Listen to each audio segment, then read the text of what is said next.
So let's talk about what Henrick said yesterday after the game. Pedersen maintains that the squad is getting close in terms of the physical capacity when it comes to the intensity of championship football, but admit that the mental fatigue of recent weeks have been taking a toll as the Coventry goal line began to slip away. If we could have stayed longer in the game today, if it was 1-0 at the end of the first half or something, we could have been more physical, strength to do something. But of course, you're 3-0 down, it's tough. They are tired, there's no question.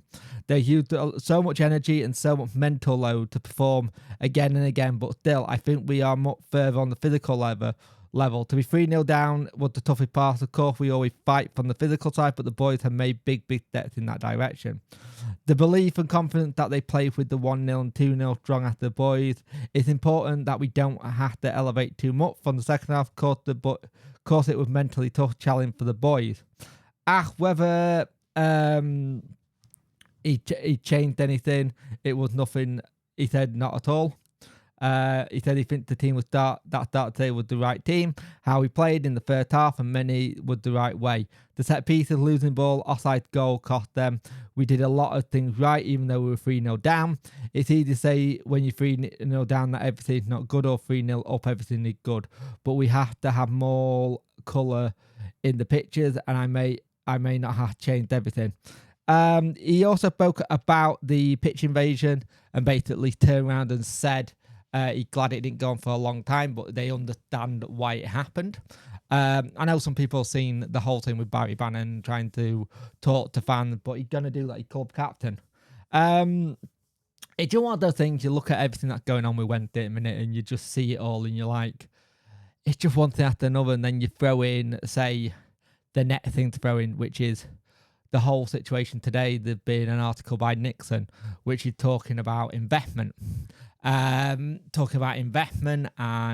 won't find any investment, but then Nixon's also then replied to people on Twitter saying it's more of a loan than investment. So it's that catch-22, and the thing is, DC's been looking for investment since March, April time. They've been looking for investment for the longest time and still hasn't found any.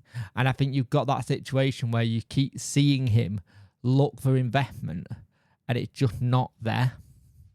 Like, how are you going to get someone to invest into the club at the moment? I think you have a funny feeling looking at that team that they could also think that there's a point deduction on the way. And the point deduction is all coming their way very shortly. I think we'll hear more about that this week.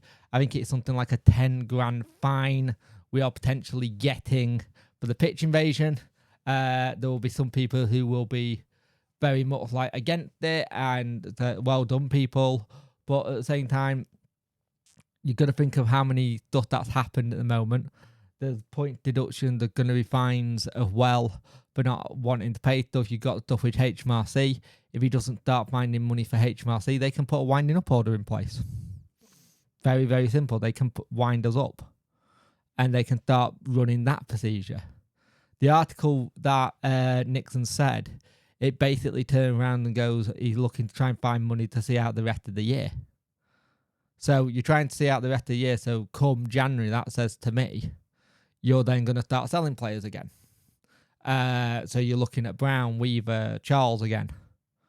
And then what are you left with then? Because we don't have a squad as it is. The man needs to go. Now, regulation, great if it comes in, it can work, but you got to think they're going to be hitting the ground running. And it's going to take a while. So it'll be interesting to see what happens. But just a quick one on videos going into next week and stuff. I am planning to take a bit of a break away from the channel, not going as heavy as I have done. There'll be a live stream tomorrow night. But I am using this international break as a proper break. There might be other videos up that you haven't seen from me before. I'm just trying to do things that maybe might not be Wednesday related, and if it's not your cup of tea, it's not your cup of tea.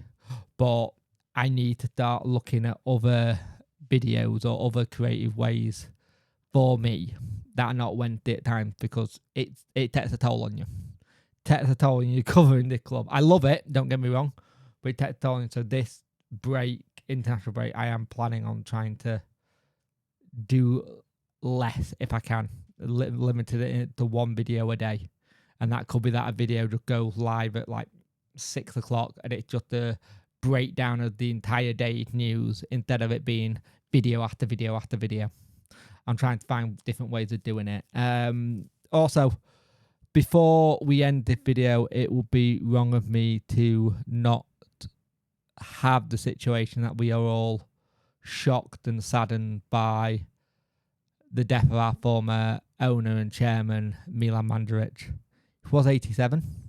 He had just battled a very short illness, until it got the better of him. That man came in and saved our club when we needed him, and what we would give to have someone like that right now to come in and do the same. But it's a very sad day for someone who came in who thought that Mr. Chancery had good intentions, that he was going to look after the club, and the fact that I feel like he got let down by DC a little bit, but our thoughts are with his family and friends, and yeah, it's a sad day for Sheffield Wednesday fans, Portsmouth fans, Leicester fans, and all the other clubs that he's been involved with. I didn't realise he was still involved in football only recently with certain clubs and vice president. He's done so much. So, thoughts with family. Please don't forget to like, share, and subscribe to the channel. Much appreciate it. Liking helps the algorithm.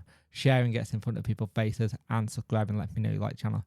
Hit that notification bell to let you know when videos go live. There'll be a live stream tomorrow night, but like I said, I'm going to try and take a long, well-deserved break.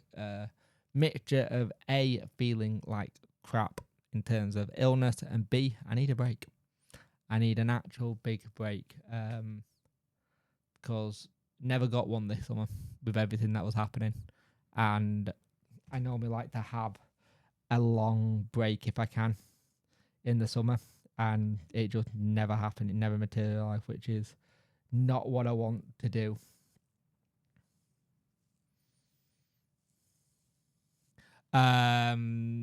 So it's one of them at the moment. So we are looking at where we can get shit done and how we move forward. So hopefully things will get done and we'll sort it out. But at the end of the day, it is what it is. Let's see what happens, and hopefully we can get a bit where this whole situation with DC is done and dusted and finished, because it's getting to that point now where he needs to go. It's ruining people's lives. So yeah, let's see what happens next. Anyway, thank you for watching, guys, and I'll see you in the next one.